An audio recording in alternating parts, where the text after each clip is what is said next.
Do you suffer from headaches, or do you know someone who does?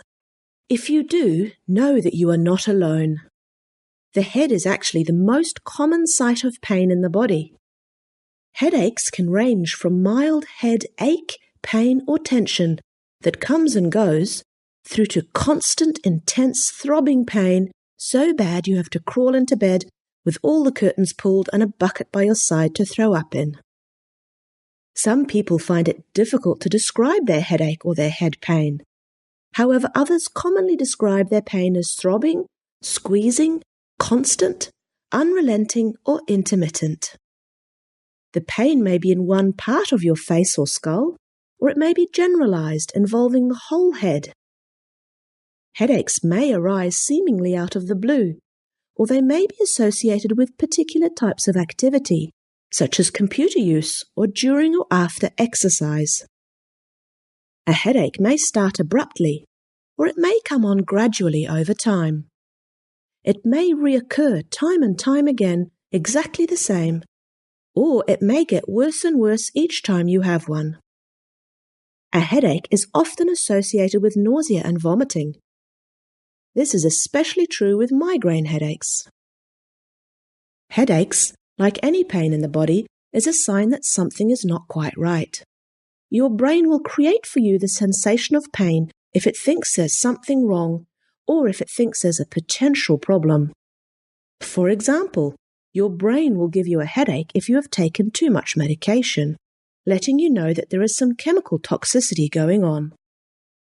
And some headaches are a warning of life-threatening illness. Such headaches are usually associated with fever, a stiff neck, muscle weakness, or changes in sensation on one side of the body, changes in vision, vomiting, or change in behavior. But for most people, headaches are not a sign of life-threatening illness, and are more the consequence of lifestyle and daily behavior.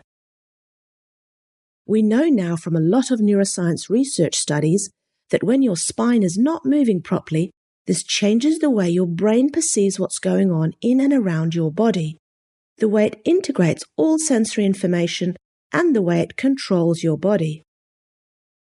The movement of your spine is, in other words, very important for your brain to know where you are in space.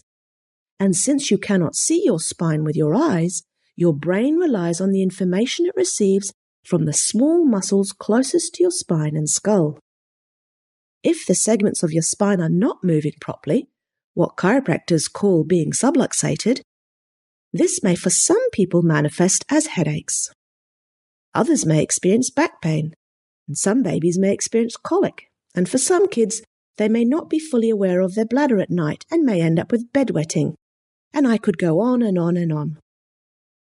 Research has also shown that when a chiropractor then gently adjusts these subluxations, those spinal segments that aren't moving properly, it helps the brain to more accurately see what is going on in and around the body.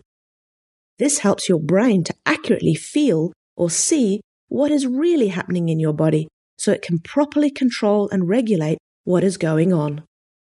It doesn't have to guess or make stuff up anymore about what movements you should be making, what your autonomic system should be doing, and what symptoms you should or shouldn't be feeling. Remember, pain is something your brain creates for you if your brain thinks there's a threat of tissue damage, or even just if there is a potential threat of tissue damage. So when you get adjusted by your chiropractor, if your spinal dysfunction was manifesting as headaches, these may improve. If your spinal dysfunction was manifesting as back pain, then this may get better. Or if it was manifesting as colic or bedwetting, then these symptoms could improve as well, and so on and so on.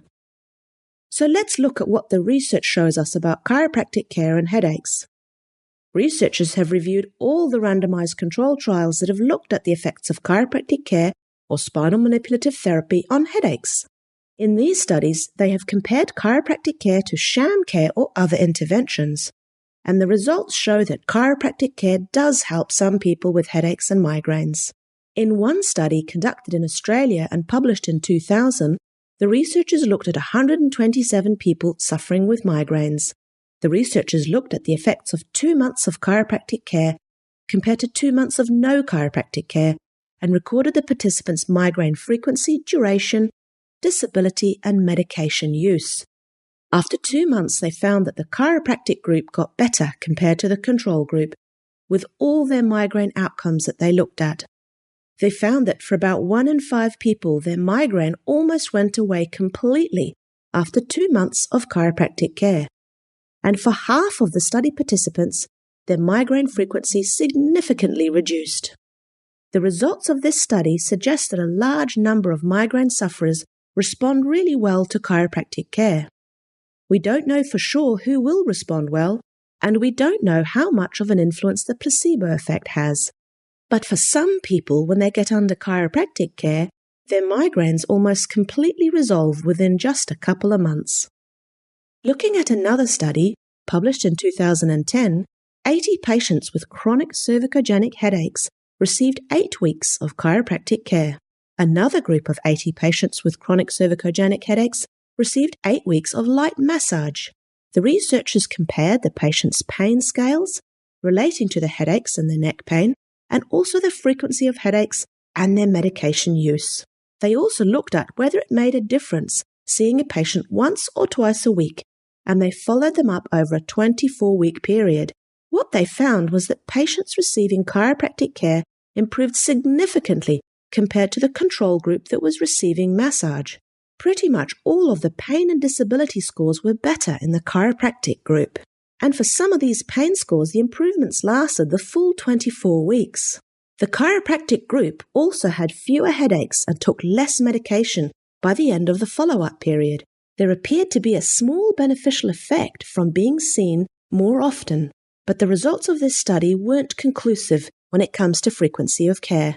The chiropractic group in this study were over 3 times more likely to have a significant improvement in their headache symptoms compared to people receiving light massage. So for some people, if their spines are not functioning well, it can cause headaches or migraines. But for others who have spinal dysfunction, what chiropractors call subluxations, it may cause back pain or neck pain. And for others, it may cause clumsiness or reduced sports performance, or changes in your mood, or completely other symptoms, such as colic, bedwetting, or high blood pressure. The thing is, we don't yet know exactly how subluxations are going to affect you. We need to do a lot more research to figure this out. But in the meanwhile, why don't you consider chiropractic care? Make sure your spine is functioning well so you can operate at your best.